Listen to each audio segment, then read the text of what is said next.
দেখতে দেখতে দিনগুলো পেরিয়ে গেল। কেমনভাবে যে সময় কেটে গেল বোঝাই গেল না।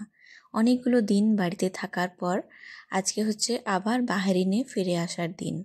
বাড়ি মেনলি গিয়েছিলাম অন্নপ্রাশনের জন্যই। অন্নপ্রাশনের ব্লগ আপনাদের সাথে আগেই শেয়ার করেছি, আর আজকে শেয়ার করছি কলকাতা থেকে বাহরিন যাওয়ার দিনটি। একটা ঘটনা আপনাদের সাথে শেয়ার না করলেই নয়। আমরা যখন স্ট্রলার কিনি বাচ্চার জন্য, তখন কেবিন ফ্রি স্ট্রলার কিনেছিলাম যাতে ট্রাভেল করাতে কোনো অসুবিধা না হয়। তাই যখন বাহরিন থেকে কলকাতা গেলাম তখন কোনো অসুবিধা হয়নি স্ট্রলার নিয়ে। কিন্তু ফেরার সময় কলকাতা এয়ারপোর্টে সেই স্ট্রলার নিয়ে ঝামেলা। সেটাকে কেবিনে রাখা যাবে না, এখানে নিয়ে যান ওখানে নিয়ে যান। তাও লাস্ট পর্যন্ত যখন নিয়েই গেলাম কেবিনে, তখন কিন্তু আমাদেরকে বলা হলো এটা এখানে রেখে যান, আমরা এটাকে রেখে দেব।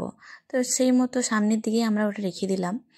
লাস্টে যখন দুবাই এয়ারপোর্টে আমরা নামি তখন আমরা জানতে পারলাম যে আমাদের স্ট্রলারকে ব্যাগের সাথে পাঠিয়ে দেওয়া হয়েছে, ওটা কেবিনের মধ্যে নেই। আমরা ওটা একবারই বাহরিন যখন পৌঁছাবো তখন আমরা হাতে পাবো। দুবাই এয়ারপোর্টে 6 ঘন্টা আমাদের ওয়েট করতে হতো। তাহলে 6 ঘন্টার জন্য আমাদের স্ট্রলারের খুব প্রয়োজন হতো তখন। কিন্তু কি করা যায়, পাঠিয়ে যখন দিয়েছে আর তো কিছু করার নেই। কিন্তু দুবাই এয়ারপোর্টে স্ট্রলার পাওয়া যায়, সে কারণে অতটা অসুবিধার মধ্যে পড়তে হয়নি। কিন্তু অন্য কোনো এয়ারপোর্ট হলে হয়তো অসুবিধায় পড়তে হতো। নিজের দেশ নিজের জায়গা সবসময় সবার কাছে প্রিয়, কিন্তু কিছু কিছু সময় দেখা যায় এমন কিছু কাণ্ড হয়ে যায়, তখন মনে হয় আরে সব দেশ ঘুরে এলাম, কোথাও কোনো প্রবলেম হলো না, এটা নিয়ে এখানেই প্রবলেমে পড়তে হলো, নিজের জায়গাতেই এটা নিয়ে প্রবলেম পড়তে হলো। কলকাতা থেকে দুবাইয়ের ফ্লাইটে দিয়েছিল চিকেন, রাইস, আরও অনেক কিছু, সেগুলোর ক্লিপস আমার নেওয়া হয়নি।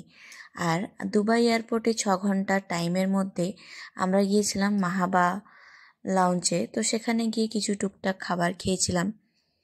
আর একটা জিনিস, যেদিন আমরা বাড়ি যাই সেদিন যে মিল পেয়েছিলাম ফ্লাইটে, আসার দিনেও সেম মিলেই পেয়েছিলাম, চিকেন, রাইস। আর টেস্ট আমার সেমই মনে হয়েছিল যেন একজন মানুষই রান্না করলে যেরকম টেস্ট পায় সেরকম ধরনেরই টেস্ট পেয়েছিলাম।